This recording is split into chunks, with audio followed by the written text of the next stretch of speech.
বদনজর, চোখ লাগা, এগুলো কি সত্য না মিথ্যা? এগুলা ভুয়া না এর কোনো ভিত্তি আছে? আপনারা কি মনে করেন? ভুয়া। স্টেজ থেকে অনেকে বলেছেন, আপনারাও বলছেন, কিন্তু আওয়াজ এত আসতে কেন?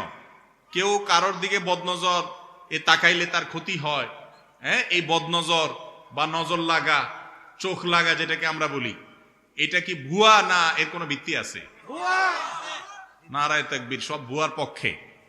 আপনাদের উত্তরটা ভুয়া। বরং সঠিক হলো যে বদনজর সত্য, বদনজর সত্য। মজা করছি, আপনারা আবার রাগ করেন না যে আমাদের উত্তরে ভুয়া বলছে কেউ, তাহলে জিজ্ঞেস করছে কে? ভাই, বদনজর এই ব্যাপারে নবী করিম সাল্লাল্লাহু আলাইহি ওয়াসাল্লামের হাদিসে আসছে, আল আইনু হাক্কুন, চোখ দিয়ে মানুষ অনেক সময় কিছু দেখা রাক্ষসের মতো তাকায় থাকে, চায়া থাকে, মনে গিলে ফেলাবে এমন একটা ভাব। এরকম রাক্ষসে ভাব নিয়ে, ওরে বাবারে কেমনে এত সুন্দর হয়, আরে বাবারে কেমনে এত ভালো হলো, এই যে রাক্ষসে ভাব নিয়ে দেখে, এটাকে নজরে হাসেদ বলা হয়, হিংসুকের নজর। মানে এটা কেন এত সুন্দর হলো, কিভাবে হলো, সে বরং এটাতে আশ্চর্য হয়ে ওইটার ক্ষতি চায়, অকল্যাণ চায়। এর মাধ্যমে ওই বস্তু বা ব্যক্তি ক্ষতিগ্রস্ত হতে পারে। এটা হাদিসে বলতেছে, নবী করিম সাল্লাল্লাহু আলাইহি ওয়াসাল্লামের ভাষ্য হলো, আল আইনু হাক্কুন, চোখ দিয়ে এভাবে দেখে বদনজর দিয়ে কারোর বা কোনো ব্যক্তি বা বস্তুর ক্ষতি করার অপশন আছে। এটা ব্যক্তির হাতে না, তার নজর রাক্ষসে হইলে অনেকের নজর আছে হিংসুক নজর দিয়ে যদি তাকায়, কেন তার এরকম হইলো, এত সুন্দর তার ক্ষেতটা হইলো, হ্যাঁ, এত সুন্দর তার ছেলেটা হইলো, এরকম রাক্ষসে ভাব দিয়া নজর দিলে ওই ব্যক্তি বা বস্তু ক্ষতিগ্রস্ত হতে পারে। এটা হাদিস দ্বারা সুসাব্যস্ত প্রমাণিত জিনিস, এটা ভুয়া না। আজকের বিজ্ঞান বলবে যে না না এগুলার ভুয়া, ভিত্তিহীন, কিন্তু ইমানদার নবী করিম সাল্লাল্লাহু আলাইহি সাল্লামের কথায় বিশ্বাস করবে। বিজ্ঞান আজকে যেটাকে ভিত্তিহীন বলতেছে, হয়তো বা 20 বছর পরে কোনো গবেষক আবিষ্কার করে ফেলবে, হ্যাঁ এর অস্তিত্ব খুঁজে পাওয়া গেছে। আমরা এর আগে বহু জিনিস দেখছি, বিজ্ঞান একসময় অস্বীকার করছে, পরে আয়সা ঠিকই স্বীকার করছে। কিন্তু মুহাম্মদ রাসূলুল্লাহ সাল্লাল্লাহু আলাইহি সাল্লাম যেটা বলেছেন সেটা কখনো ভিত্তিহীন হতে পারে না। এই জন্য বদনজরের বিষয়টি সত্য।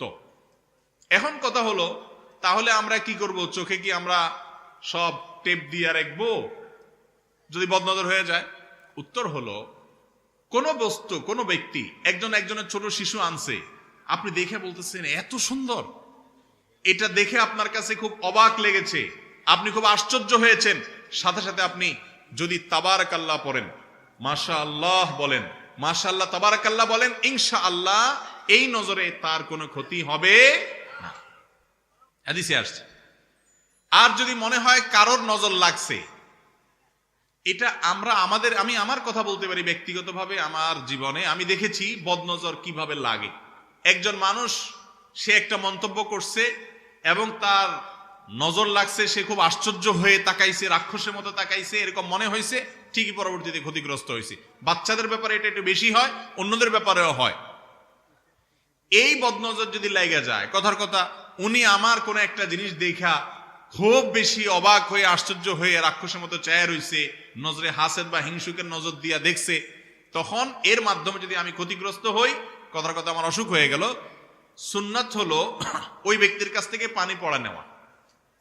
সে পানি পড়া নেওয়া মানে হলো তার শরীর ধোয়া পানি, সেটা হাত ধোয়া পানি হইতে পারে, মুখ ধোয়া পানি হতে পারে, কোন একটা পানিতে সে আঙ্গুল চুবাই দিতে পারে। যদি সেই সুযোগ না থাকে, আবার পানি নিতে গেলে মাইর দিবে যে তুমি আমার কাছে পানি নিতে আইছো কেন, আমি কি দোষ করছি? তাহলে সেক্ষেত্রে সেই যে জায়গায় বসে ওই জায়গা মুছে ওইটা ধুইয়া সেই পানি ওই যার নজর লাগছে তার শরীরের উপরে ঢাইলা দিলে, গোসল গোসল করাই দিলেন, এতে বদনজর দূর হয়। এটাও হাদিস দ্বারা প্রমাণিত। অনেক কিছু আছে ইসলামের স্পিরিচুয়াল দিক, আধ্যাত্মিক দিক, যেগুলার বাহ্যিক কোনো কুলু আপনি খুঁজে পাবেন না, ঠিকই তার একটা বাস্তবতা আছে। সেই জিনিসগুলো কোরআন এবং হাদিস যেটাকে সমর্থন করেছেন সেটাই শুধু আমরা বিশ্বাস করব। তবে এরকম অনেক কুসংস্কার আছে যেগুলো শরীয়ত দ্বারা, কোরআন হাদিস দ্বারা প্রমাণিত নয়। কিন্তু বদনজরের বিষয়টা কি আছে? কোরআন হাদিস দ্বারা প্রমাণিত আছে। আমাদের দেশে মানুষ বদনজর থেকে বাঁচার জন্য বাচ্চাদের কপালে এখানে কালো টিপ দেয়, দেখছেন আপনারা? গলায় কাইতন লাগায়, হাতে কাইতন লাগায়, গিরাটিরা দেওয়ায়, এগুলা বুয়া। এগুলা করতে হাদিসে নির্দেশ আসে নাই। আপনি বাচ্চা এমনি সুন্দর দেখা যাওয়ার জন্য টিপ দেন, সেটা ভিন্ন কথা, জায়েজ আছে।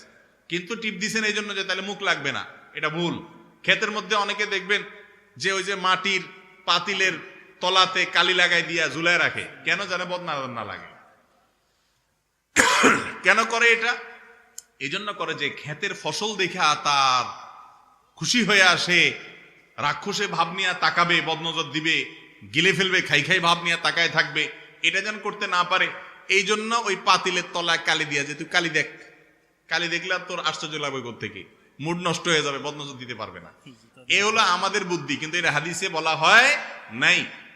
আরে ভাই, ওইটা সে দেখে মুড নষ্ট হবে, এরপর আপনার ধান খেতে ধান সুন্দর দেখে আবার সে আপনার এমন কথা বলতে পারে বা এমন ভাবে তাকাইতে পারে যে বদনজর লেগে গেছে। এটা ভুল।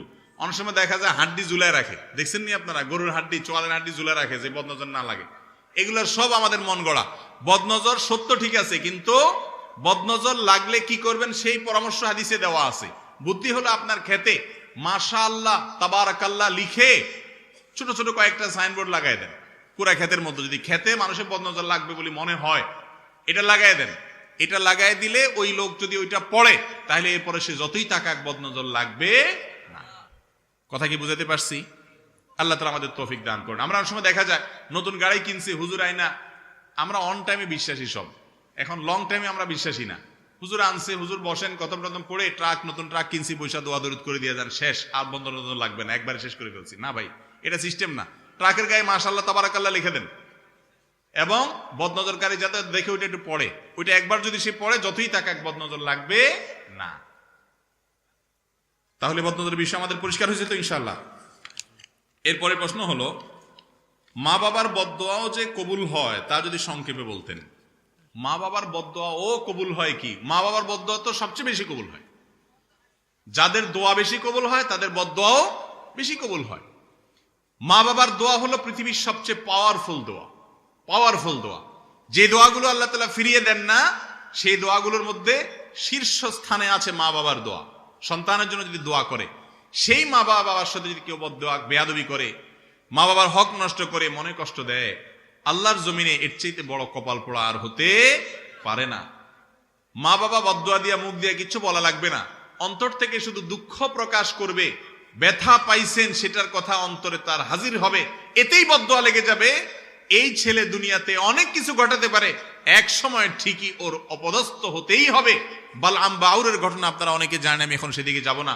অনেক বড় ইবাদত গুজার ছিল, অনেক বড় ইবাদত গুজার ছিল বনি ইসরাইলের যুগে।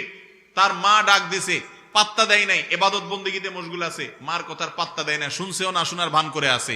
এই ব্যক্তিকে আল্লাহ রাব্বুল আলামিন পরবর্তীতে জেনার অপবাদ নিয়া, সারা সমাজের সবচেয়ে নেককার হিসাবে পরিচিত ছিল, অথচ জেনার অপবাদ নিয়া সে বেইজ্জত হয়েছে, লাঞ্ছিত হয়েছে, শুধুমাত্র ওই মায়ের সাথে বেয়াদবি করার কারণে। ডেঞ্জারাস একটা বিষয়। তাহলে বালআম বাউরের মা মনে কষ্ট পেয়েছেন, তার প্রভাবে যদি সে বড় ওলি, আবেদ, বুজুর্গ, নেককার, আল্লাহওয়ালা ছিল, সেই মানুষটা যদি লাঞ্ছিত, অপমানিত হয়ে জেনার অপবাদ নিয়ে সে শেষ হয়, বেইজ্জত হয়, তাহলে বোঝা গেল মা বাবার বদদোয়া লাগে না, লাগে না? ভাইরা আমার, রিদার রব্বি ফি রিদাল ওয়ালিদাইন, মা বাবা খুশি তো আল্লাহ খুশি।